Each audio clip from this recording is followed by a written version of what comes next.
Hello learners, welcome back to our channel Urvashi Sharma's classes. आज मैं सभी बोर्ड क्लासेस के स्टूडेंट्स के लिए इम्पॉर्टेंट क्वेश्चन लेकर आई हूँ। लेसन फर्स्ट के मैक्रो इकोनॉमिक्स लेसन फर्स्ट के वेरी इंपॉर्टेंट क्वेश्चंस हैं बच्चों ना। आज मैं आपको ये इम्पॉर्टेंट क्वेश्चंस को एक्सप्लेन करूँगी, साथ ही आपको कीवर्ड्स प्रोवाइड करूँगी जिससे कि आपको बोर्ड एग्जामिनेशन में इनडायरेक्ट क्वेश्चंस को कैसे सॉल्व करना है उसकी टेक्निक आपको मिलेगी। आप प्लीज़ मेरे चैनल के साथ जुड़े रहिए, ज़्यादा से ज़्यादा मेरे चैनल को शेयर कीजिए, अपना सपोर्ट बनाए रखिए। मैं भी आपको आपके मैक्सिमम मार्क्स गेन करने में अपना 100% प्रोवाइड करूँगी। आज की क्लास स्टार्ट करते हैं पहले क्वेश्चन के साथ। ये क्वेश्चन हमेशा आपको माइक्रो मैक्रो इकोनॉमिक्स के डिफरेंस में भी देखने के लिए मिलेगा और वहीं से ये इनडायरेक्टली एक क्वेश्चन सेपरेटली बना दिया गया है कि what is the difference between partial equilibrium and general equilibrium. तो बच्चे यहाँ पर इस चीज़ का कीवर्ड ये आपको मैंने आंसर यहाँ प्रोवाइड किया है, लेकिन मैं आपको इसको याद करने का एक कीवर्ड बताती हूँ कि पार्शियल इक्विलिब्रियम जब भी बात करेगा वो किसकी इक्विलिब्रियम मतलब बैलेंस की बात करेगा। ये हमेशा एक वन कमोडिटी से रिलेटेड यानी कि वन मार्केट से रिलेटेड इक्विलिब्रियम की बात करेगा। तो इसमें कीवर्ड क्या है? वन मार्केट या वन कमोडिटी। ठीक है।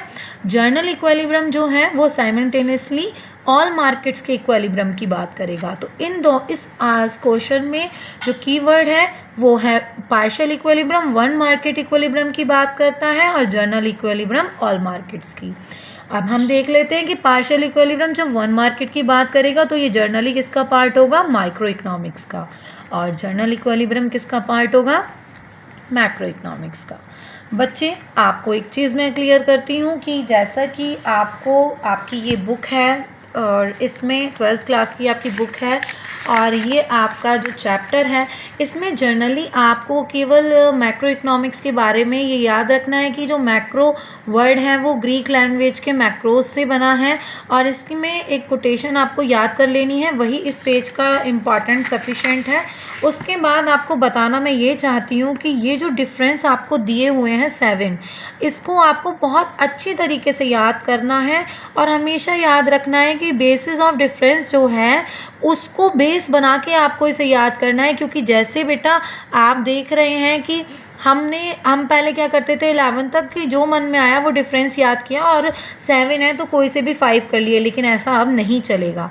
जैसे अब यहाँ पे एक बेस है डिग्री ऑफ एग्रीगेशन, यहीं से सेपरेटली अभी आगे आपको इनडायरेक्ट क्वेश्चंस देखने के लिए मिलेंगे। सेम एज जैसे मेथड ऑफ स्टडी दे रखा है partial equilibrium and general equilibrium का, तो यहाँ से रिलेटेड क्वेश्चन आपको मैंने अभी समझाया। आई होप आप समझ गए होंगे कि हमें कैसे अपने लेसन फर्स्ट को बहुत अच्छे से प्रिपेयर करना है, जिससे हम बोर्ड क्लासेस में जो भी क्वेश्चन आए उसमें हम अपना मैक्सिमम मार्क्स ले सकें। अब हम सेकंड क्वेश्चन पे चलते हैं। Is saving is a virtue और अ वाइज? बेटा हमेशा इस सेविंग इज़ अ वर्च्यू और अ वाइज में हमेशा याद रखिए कि वर्च्यू ये पॉजिटिव के लिए बोल रहा है और वाइज नेगेटिव के लिए बोल रहा है। तो ये आपसे जनरली पूछना चाहता है कि क्या सेविंग अगर हम करते हैं तो वो इकोनॉमी के लिए वर्च्यू रहेगा या वाइज रहेगा? इस क्वेश्चन का सेंस ये है। और अब बच्चों आपको मैं ये चीज़ क्लियर करना चाहती हूँ कि जब डिफरेंस में आपने माइक्रो मैक्रो पैराडॉक्स वाला जो आपने क्वेश्चन पढ़ा है कि जो लॉजिकल होता है माइक्रो लेवल पे वो अनलॉजिकल हो सकता है मैक्रो लेवल पे, ये उसी का ही एक सेकंड स्टेप कह लीजिए या दूसरे तरीके से इसको क्वेश्चन को पूछा गया है। तो आपको एक ट्रिक मैं ये बता रही हूँ कि अगर आपने इस सेविंग इज़ अ वर्च्यू और वाइज जो मैं आपको समझा रही हूँ कि सेविंग इंडिविजुअल लेवल पे हमेशा वर्च्यू होती है, पॉजिटिव होती है। क्यों होती है?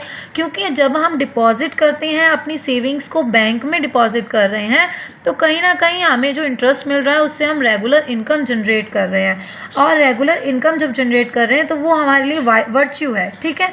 लेकिन बच्चों अगर हम पूरी बात करें, पूरी इकोनॉमी की बात करें और सभी लोग एवरीबडी अगर सेव करने लग जाएं तो एक्सपेंडिचर क्या हो जाएगा? हमारा एक्सपेंडिचर डाउन हो जाएगा। ठीक है। एक्सपेंडिचर डिक्लाइन हुआ तो उसके वजह से एग्रीगेट डिमांड, यानी कि जब कोई खर्च ही नहीं कर रहा, इट मीन्स डिमांड ही नहीं हो रही। डिमांड नहीं होगी तो उससे क्या होगा बेटा, उससे हमारा इन्वेस्टमेंट डाउन हो जाएगा, और इन्वेस्टमेंट डाउन होने से क्या होगा, जब इन्वेस्टमेंट नहीं कर रहा, प्रोडक्शन नहीं हो रहा, इसका मतलब प्रोडक्शन नहीं होगा तो एम्प्लॉयमेंट जनरेट नहीं होगी, और एम्प्लॉयमेंट जनरेट नहीं होगी तो जीडीपी डाउन हो जाएगी, जिसको हम कह सकते हैं कि वो डेप्रिसिएशन में चली जाएगी।